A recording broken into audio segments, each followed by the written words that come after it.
வணக்கம் நண்பர்களே, நான் உங்கள் ஓல்டு மெஜிஷியன் பேசுகிறேன். இன்றைக்கி நம்ம பார்க்க போகிறது என்னன்னு பார்த்தீங்கன்னா, கல்கியும் கலியுகமும் அதை பற்றி தான் பார்க்க போகிறோம். ஃபஸ்ட்டு வந்து கலியுகம்னா எப்படி இருக்குன்னு பார்த்துக்குறோம். கலியுகங்கிறது புண்ணிய நதிகளான கங்கை, யமுனை, சரஸ்வதி, காவேரி எல்லாமே வத்திருமா. அதுதான் அறிகுறிகள். அதே மாதிரி பசுக்கள் வந்து அழிஞ்சிரும். அதே மாதிரி கணவன் மனைவி உறவு சிறப்பாகவே இருக்காதுங்க. இறை நம்பிக்கையே இருக்காது, முக்கால்வாசி குறைஞ்சிரும். ஒருத்தர் ஏமாற்றி பிழைப்பாங்க. அதே மாதிரி தானியம் விளையாமல் விவசாயிகள் ஆறு ஏறு இறங்கி பயிரிடுவாங்க, ஆறு ஏரியிலலாம். அதே மாதிரி பயிரிட்டாலும் அது வேஸ்ட்டு தான், பயிரும் அவ்வளோ முளைக்காது. அதே மாதிரி மரம், செடி, கொடி, காடுகளை பூரா அழிச்சிருவாங்க. பூமி அதனாலே அதிக வெப்பமாக காணப்படும். ஆட்சியாளர் பார்த்திங்கன்னா மக்களே சுரண்டி வாழ்வாங்க. இப்போ கிட்டத்தட்ட பார்த்திங்கன்னா அதுதான் நடக்குது. அதே மாதிரி இறைச்சி அதிகமாக, சைவ உணவை விட இறைச்சியை தான் அதிகமாக உண்ற மக்கள் அதிகமாக இருப்பாங்க. அதே மாதிரி அடுத்தவங்க சொத்தை பணத்தை, இதே மாதிரி தீய எண்ணங்கள்லேயே மனுஷன் முக்கால்வாசி 75% மேலே மக்கள் இதே நினப்போடு இருப்பாங்க. அதே மாதிரி அடுத்து கலாச்சார சீரழிவும் ஏற்படும் அப்படின்னு சொல்லியிருக்காங்க. மனுஷன் தவறான எண்ணத்தோடையே எல்லாருக்கூடையும் பழகுவாங்க. அதே மாதிரி உணவு பஞ்சம் ஏற்படும். இயற்கை பேரழிவான புயல், சுனாமி, நிலநடுக்கம் எல்லாமே ஏற்பட்டு மக்களை துன்புறுத்தி மக்கள் தொகையை குறைக்கும். அதே மாதிரி புதிய புதிய நோய்கள் உருவாகும். மர்மமான நோயின்னு சொல்லுவாங்க. அதாவது என்ன நோயினே கண்டே பிடிக்க முடியாது, அந்த அளவுக்கு இருக்கும். அதனாலே பாதி மக்கள் இறப்பாங்க அப்படின்ட்டு இருக்காங்க. அதே மாதிரி உங்களுக்கு தெரியும், மகாபாரத காலம், அதுக்கு முன்னாடி திரேதயுகம் அதெல்லாம் 30 அடியில் இருந்த மனுஷன் இப்போ குறைஞ்சி படிப்படியாக கலியுகத்துலேருந்து 3 அடிக்கு வந்துடுவானா உயரம் அதே மாதிரி பெண்கள் குறைமாத குழந்தைகளை பெற்றெடுப்பாங்க. அதே மாதிரி விவகாரத்து அதிகமாக இருக்குமா. அதே மாதிரி கணவன் மனைவியை மதிக்காமல் இருப்பாங்க, மனைவி கணவனை மதிக்க மாட்டாங்க. அதே மாதிரி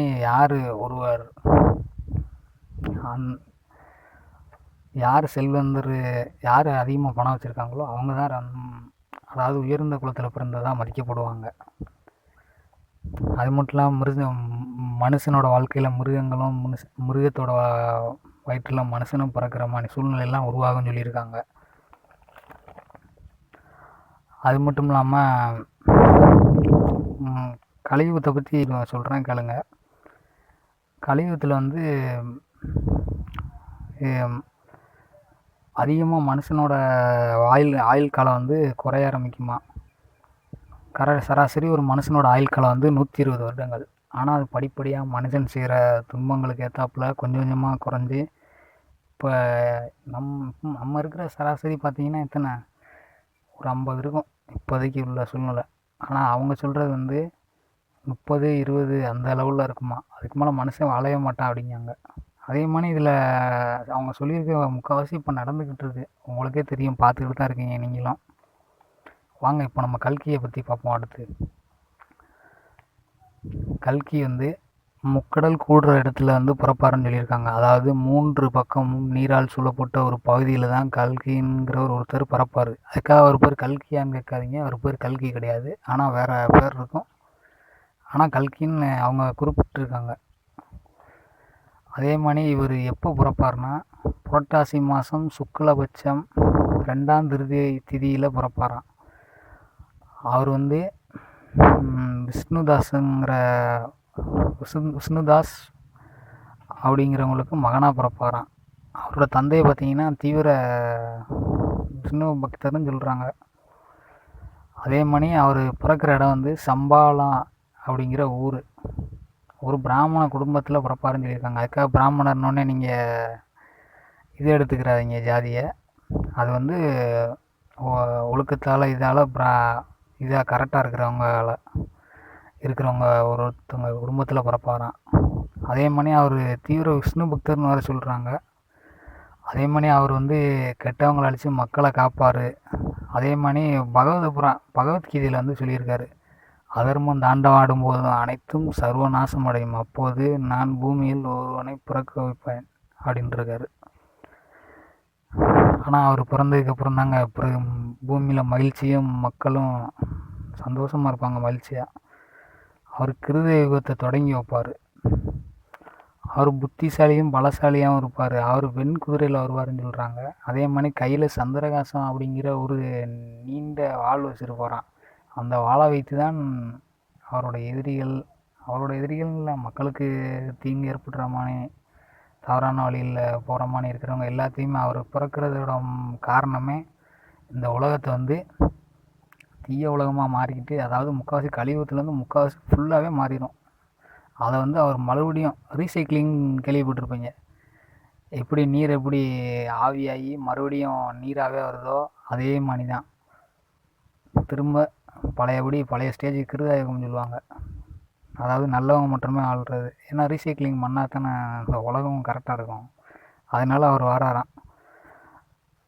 அதே மாதிரி எல்லாராலும் நம்பவும் படுது. ஆனால் இது அதே மாதிரி ஒரு சிங்கத்தீவு அப்படின்னு சொல்லியிருக்காங்க. சிங்கத்தீவுனா எனக்கு தெரிஞ்சு இலங்கை தான் இருக்குது. ஏன்னா அதுவும் சிங்கம் எல்லாமே மேட்ச் ஆகுது. அங்கே தான் ஃபஸ்ட்டு போவாராம். அங்கே தான் அவரோட ஃபஸ்ட்டு அழிக்கிற வேலையவே பார்ப்பாராம். அங்கே உள்ள தீயவர்களை அழிச்சிட்டு அங்கே தான் அவரோட திருமணமே நடைபெறுமா.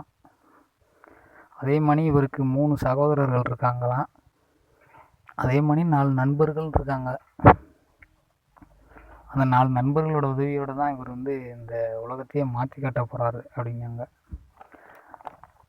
அதே மாதிரி இவர் எப்படி பொதுவாக ஹிந்துவிசம்னு இல்லை மட்டும் இல்லை, மற்ற இதுலேயும் சொல்லியிருக்காங்க. இஸ்லாமில் குரானில் வந்து இறை தூதர் வருவாருன்னு சொல்லியிருக்காங்க மக்களை வழி நடத்துறதுக்கு.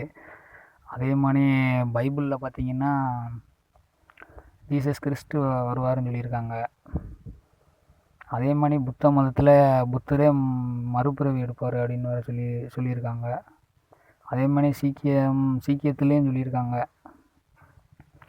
கிரந்த சாஹிப்ன்ற நூலில் சொல்லியிருக்காங்க. ஆனால் அந்த நூலில் வந்து ஒரு சின்ன இது இருக்குது, கொஞ்சம் வித்தியாசமாக. அவர் வந்து ஃபஸ்ட்டு சீனாவோட மோதுவாருன்னு சொல்லியிருக்காங்க. ஆனால் பகவத்கீதையில் வந்து என்ன சொல்லியிருக்காங்கன்னா, ஃபஸ்ட்டு வந்து அவர் சிங்களத்தீவுக்கு தான் போவார், அங்கே உள்ளவங்கள தான் அழிப்பார் அப்படின்னு சொல்லியிருக்காங்க. அது மட்டும் இல்லாமல் இவரை பற்றி பாகவத புராணம், கௌசிக புராணம், பகவத்கீதை, சந்திரகலை அப்படிங்கிற இந்து மத நூல்கள்லேயும், பைபிள், குரான் அதே மாதிரி இதுலேயும் சொல்லியிருக்காங்க அதிகமாகவே. ஆனால் சீக்கியர்களோட நூல் வந்து கிரந்த சாஹிப்பு, அந்த நூலில் வந்து முக்கியமாக இதை பற்றி சொல்லியிருக்காங்க. ஆனால் அதில் வந்து அவர் ஃபஸ்ட்டு சீனாவுடன் தான் மோதுவார் அப்படின்னு சொல்லியிருக்காங்க. இன்னொன்று சொல்கிறாங்க, இந்து மதத்தில் வந்து என்னதுன்னா, கிருஷ்ணன் வந்து கிருஷ்ணரோட பகவான் விஷ்ணுவோட 9வது அவதாரம் வந்து கிருஷ்ணர்னு சொல்கிறாங்க. அவரும் இந்த மகாபாரதத்தில் உங்களுக்கே தெரியும், நிறையா இது பண்ணதுனால எப்படி சொல்ல, நிறைய அந்த காந்தாரி விட்ட சாபம் காரணமாக அவரும் இந்த மண்ணுலகை விட்டு போகணுங்கிறதுனால அந்த டைம் வந்திருக்கு. அப்போ வந்து அவர் ஒரு மரத்தடியில் சாஞ்சு உட்காந்துருந்துருக்காரு. அப்போ வந்து அவர் ஒரு வேடம் வந்து வில்லை வச்சு அடிச்சிடுறான். அது அவர் காலில் பட்டு அவர் உயிர் அப்படியே துடிச்சிக்கிட்டு இருக்கு. அந்த வேடம் வேகமாக வந்து பார்த்தா அவர் கடவுளை உங்களுக்கு தான் தாக்கிட்டானா அப்படின்ட்டு வந்து அவர்கிட்ட மன்னிப்பு கேட்டு அழுகிறான். ஆனால் அவர் சொல்லிட்டாரு, இல்லைப்பா எனக்கு வந்து வைகுண்டத்துக்கு போக வேண்டிய டைம் வந்துருச்சு, அதனால நடக்க வேண்டிய நடந்தே தீரும், எல்லாம் நன்மைக்கே அப்படின்னு சொல்லிட்டாரு. ஆனால் அவரை அதில் காலில் அடித்ததுக்கும் காரணம் என்னன்னு பார்த்தீங்கன்னா, ராமாவதாரம்னு சொல்லுவாங்க. ராமாவதாரத்தில் நடந்தது என்னதுன்னா, வாலி வந்து ராமர் மரத்துக்கு பின்னாடி இருந்து தாக்கி கொன்றுவார். அதனால் வாலி வந்து ஒரு சாபம் விட்டுருப்பார்.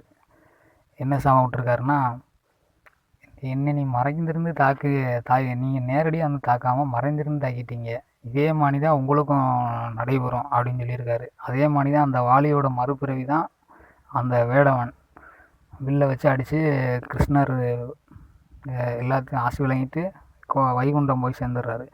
அவர் போன அடுத்த நொடியில் கலிபுருஷன் சொல்கிற அந்த தீய எண்ணம் உள்ள மக்களை கெடுக்கிறவன் வந்து பூமியில் இறங்கிட்டான். அவனோட ஆட்சி தான் இன்ன வரைக்கும் அவரோட இதுதான் இன்ன வரைக்கும் நடக்குது. கலியோட இதில் தான் கையில் தான் அந்த உலகமே இருக்குது. அந்த கலிபுருஷனை அழிக்கிறதுக்கு தான் கிருஷ்ணர் வந்து அவதாரம் எடுக்க போகிறாரு. அதே மாதிரி உலகம் பழைய அவர் அழித்து முடித்ததும் பழைய கிருதயுகம் உருவாகும். பழையபடி எல்லாமே நல்லவங்களாக இருப்பாங்க, நல்ல மனிதர்களாக வந்து அவங்க நல்லவங்களாக இருப்பாங்க. நல்லவங்களாக இருந்ததும் அதுக்கடுத்து வந்து மக்களுக்கு தேவையான இதெல்லாம் செஞ்சு கொடுத்துட்டு அடுத்து மனு நீதிங்கிற சூரியனையும் சந்திரனோட பரம்பரையை சேர்ந்தவங்ககிட்ட அந்த புவியை ஒப்படைச்சிட்டு கிருஷ்ணர் அவரோட 10வது அவதாரத்தையும் எடுத்து முடிச்சுட்டு போயிடுவார். அந்த 10வது அவதாரம் தான் கல்கிங்க. அங்கே இதை பற்றி பாகவத புராணம் எல்லாத்துலேயும் போட்டிருக்காங்க. நீங்களும் படித்து பாருங்கள். என்னென்னு பல நூல்களை எடுத்து பார்த்தீங்கன்னா தான் உங்களுக்கும் தெரியும். சரி, நன்றி நண்பர்களே. பிடிச்சிருந்தால் லைக் பண்ணுங்கள், சப்ஸ்கிரைப் பண்ணுங்கள், கமெண்டில் உங்கள் கருத்து என்னன்னு சொல்லிடுங்க, மறந்துடாதீங்க.